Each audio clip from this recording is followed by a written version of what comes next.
राजेंद्र हगवणेची राष्ट्रवादीतून हकालपट्टी करण्यात आली आहे। राजेंद्र हगवणेला पक्षातल्या सगळ्या पदावरून काढून टाकण्यात आलंय। वैष्णवी हगवणेला न्याय मिळालाच पाहिजे असं राष्ट्रवादी काँग्रेसकडून स्पष्ट करण्यात आलेलं आहे।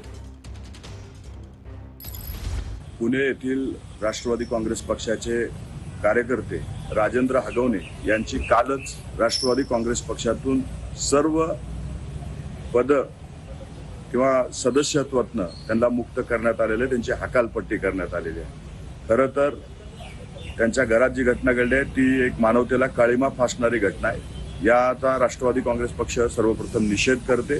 तिच्या विरोधात ज्यांनी तिला त्रास दिलाय त्यांच्यावरती यासाठी तुमची पुढची भूमिका असणार। बाळ जर आम्हाला नाही भेटलं आज तर आम्ही कोर्टात जाऊन बाळाचा ताबा घेणार। रणजित जाधव, TV9 मराठी, पिंपरी चिंचवड।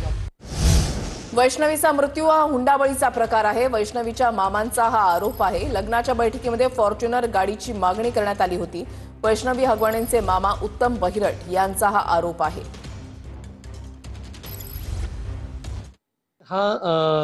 हा हुंडाबळीचा प्रकार आहे। कारण ज्यावेळेस माझ्या घरामध्ये बैठक झाली त्या बैठकीमध्ये आनंद म्हणणारे म्हणतो तुम्हाला मुलगी द्यायची नाही, तरी त्यांनी भांडून जावयानी आणि नंदनी दोघांनी भांडून म्हणले नाही आम्हाला गाडी पाहिजेच। गाडी बुक केलेली, गाडी MG ॲक्टर बुक केलेली गाडी ती कॅन्सल करायला लावली। नाही मला फॉर्च्युनरच पाहिजे। सोन्याची तशीच मागणी झाली। वारंवार त्यांनी 1,20,000चं घड्याळ घेतलंय। आणि नंतर 6 महिन्यानंतर जो प्रकार घडत गेले त्यावेळेस वैष्णवीला मी म्हणायचं वैष्णवी काय आहे, ती म्हणती मामा माझी चूक झाली। घरामध्ये यांच्या वाद झाले। वाद झाल्यानंतर आनंद ICUला ॲडमिट होता। ICUला ॲडमिट असताना शशांक इथं आला आणि त्यांनी दोघं बहीण भाऊ गाडी घेऊन इथं आले। इथून आले तिने वैष्णवीला फोन केला की आत्ताच्या आत्ता तू माझ्या संगत चल।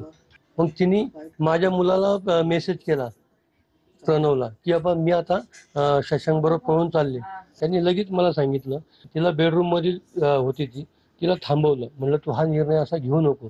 नाही म्हणली मी त्याच्याबरोबर जाणारच। त्यांनी काय जादूटोणा केला होता भाऊ बहिणींनी का त्या सगळ्या फॅमिलीनी माहीत नाही, पण तिला एवढं हिप्नोटाईज केलं होतं की ती त्याच्या संगत लग्न करायचं असं वारंवार म्हणत होती।